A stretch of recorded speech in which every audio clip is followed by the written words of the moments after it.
Voyons dans l'Évangile que Jésus-Christ nous a avertis de multiples façons à différents endroits de la parole de Dieu. En effet, Jésus-Christ nous a donné plusieurs avertissements, comme celui qui se trouve dans l'Évangile de Matthieu, au chapitre 24, et dans les versets 24 et 25, et que nous allons lire maintenant. Il nous dit « De faux messies », donc des faux Christ, et de faux inspirés, donc des faux prophètes, apparaîtront. Ils produiront de grands signes, des miracles et des prodiges. Ils produiront des signes extraordinaires pour que, si la chose était possible, même ceux que Dieu a choisis, donc les élus, soient induits en erreur. Voilà, je vous ai prévenu. Et il y a aussi un autre avertissement de Jésus-Christ qu'il faut absolument lire, et cela parce qu'il est en corrélation avec celui que nous venons de lire.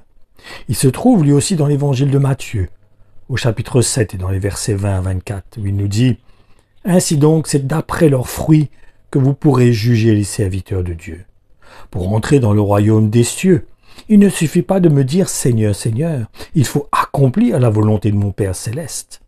Au jour du jugement, nombreux seront ceux qui me diront « Seigneur, Seigneur, nous avons annoncé le message de Dieu en ton nom, nous avons chassé des démons en ton nom, nous avons fait beaucoup de miracles en ton nom, n'est-ce pas ? Et cependant, il me faudra leur déclarer formellement « Je ne vous ai jamais connu. Vos actes sont mauvais, ils sont contraires à la loi de Dieu. Allez-vous-en. » C'est pourquoi celui qui entend ce que je viens de vous dire et qui agit en conséquence ressemble à un homme sensé qui a bâti sa maison sur un soubassement rocheux. Ma conclusion, ces avertissements nous montrent en réalité que nous devons être prudents en ce qui concerne les personnes qui accomplissent des miracles. Et c'est pour cela que le Seigneur nous conseille, avant de nous associer de cœur avec un serviteur de Dieu, de bien vérifier que les fruits qu'il produit soient bien en accord avec le style de vie des premiers apôtres. Un autre point qui est très important et que nous devons aussi prendre en considération, c'est en ce qui concerne les fruits dont il est question dans l'Évangile, qui ne sont pas les miracles ou les charismes d'une personne, comme par exemple sa façon de parler, son éloquence et les belles paroles qu'il peut exprimer, mais c'est uniquement au travers de sa façon de vivre. Et ceci, bien sûr, par les enseignements qu'il partage. C'est pour ça, avant de s'associer avec quelqu'un qui partage des enseignements, qui communique des enseignements, il faut apprendre à le connaître, il faut apprendre à voir sa vie, son style de vie. Est-ce que les fruits qu'il porte, est-ce que son mode de vie est en accord avec la parole de Dieu? C'est d'ailleurs pour cela que Jésus-Christ nous a donné ce conseil qui nous a été communiqué par l'apôtre Matthieu et que nous pouvons lire dans son évangile au chapitre 10 et dans le verset 16 où il nous dit « Voici, je vous envoie comme des brebis au milieu des loups. Soyez donc prudents comme les serpents et simples comme les colombes. » Est-ce que vous souhaitez maintenant avoir un signe qui vous permette de reconnaître les vrais serviteurs de Dieu? C'est en fait en ceux qui ne sont pas appréciés, comme l'exemple des prophètes de l'Ancien Testament, qui étaient maltraités.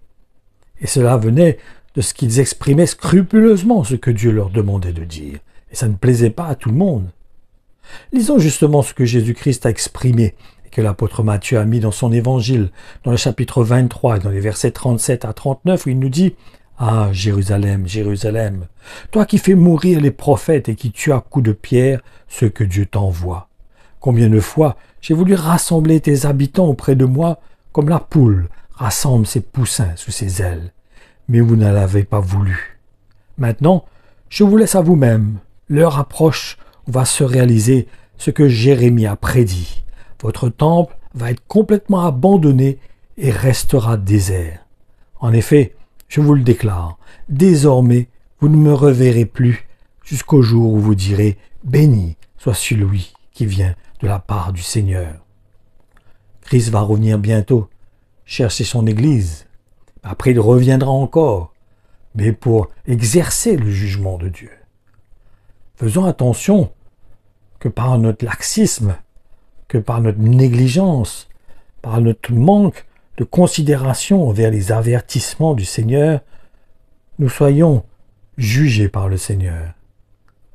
Car ce n'est pas sa volonté, ce n'est pas son plan. C'est pour cela qu'il nous avertit. Le monde dit un homme averti en vaut deux.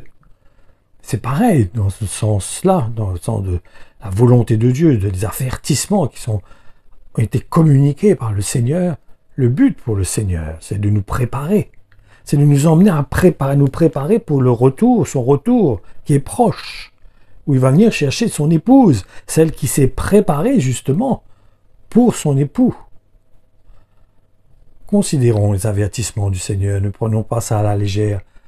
Nous risquerions de nous mordre les doigts et de regretter amèrement.